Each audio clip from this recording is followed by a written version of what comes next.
Cela apporter le bien-être universel à la vie humaine. Je souhaite introduire le bien-être universel dans la vie humaine.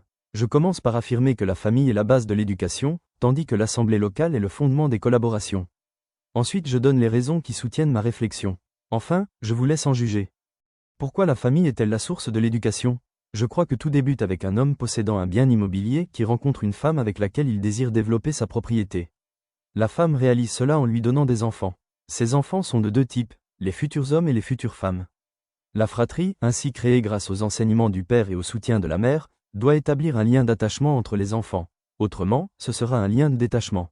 Les femmes, appelées à faire prospérer les biens immobiliers des hommes, ne peuvent pas le faire avec leurs frères. Elles vont donc le faire ailleurs, ce qui peut déplaire à leurs frères, mais elles donneront naissance à des neveux et nièces pour leurs frères. Les frères se sentent plus en sécurité dans les liens biologiques qu'ils entretiennent avec leurs neveux et nièces issus de leurs sœurs que dans ceux qu'ils partagent avec leurs enfants issus de leurs épouses. Tout comme les neveux et nièces contribuent aux biens immobiliers des maris de leurs sœurs, les enfants issus des unions avec leurs femmes participent également à cette prospérité. Cependant, ils sont souvent plus enclins à accorder des faveurs à leurs neveux et nièces qu'à leurs propres enfants. Ils demandent d'ailleurs à leurs enfants de montrer plus de considération envers leurs neveux et nièces. Ainsi, un neveu ou une nièce ne devrait jamais souffrir chez ses oncles maternels. Quoi qu'il ou elle désire, il ou elle se sert chez eux. Voilà la source de l'éducation, la famille, avec les liens que les descendants des femmes entretiennent avec leurs oncles maternels, détenteurs des biens immobiliers développés par leurs épouses. Pourquoi l'assemblée locale est-elle la source des collaborations ? À l'origine, il y a un peuplement d'humains qui, en occupant un territoire, en font leur domaine. Le territoire d'un peuple constitue sa principale propriété immobilière. Sans cela, le peuple devient parasitaire. Aucun groupe humain n'accepte de se considérer comme un parasite, c'est pourquoi il s'organise en société. Le peuple rassemble ainsi des humains unis par la nature ou par des lois. Ces humains, réunis, commercent naturellement les uns avec les autres, dans le respect des lois.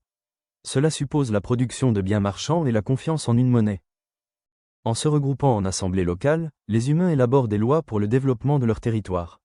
C'est ainsi qu'ils entament leur collaboration. Pour mieux collaborer, les humains s'organisent en communautés partageant des objectifs communs. Pour cela, ils doivent acquérir les compétences nécessaires à l'atteinte de ces objectifs. C'est pourquoi les humains établissent des institutions et attribuent des responsabilités à certains pour les servir. Empiriquement, les collaborations sont souvent imposées par ceux qui se présentent comme administrateurs du peuple. C'est l'opposé du moment où les humains désignent certains d'entre eux pour les servir. À ce stade, aucun humain ne sert un peuple qu'il ne connaît pas. Chaque peuple prend en main son destin en se servant des leurs. Le peuple collabore loyalement avec les peuples voisins en définissant leurs devises de change, sans se refuser mutuellement des compétences.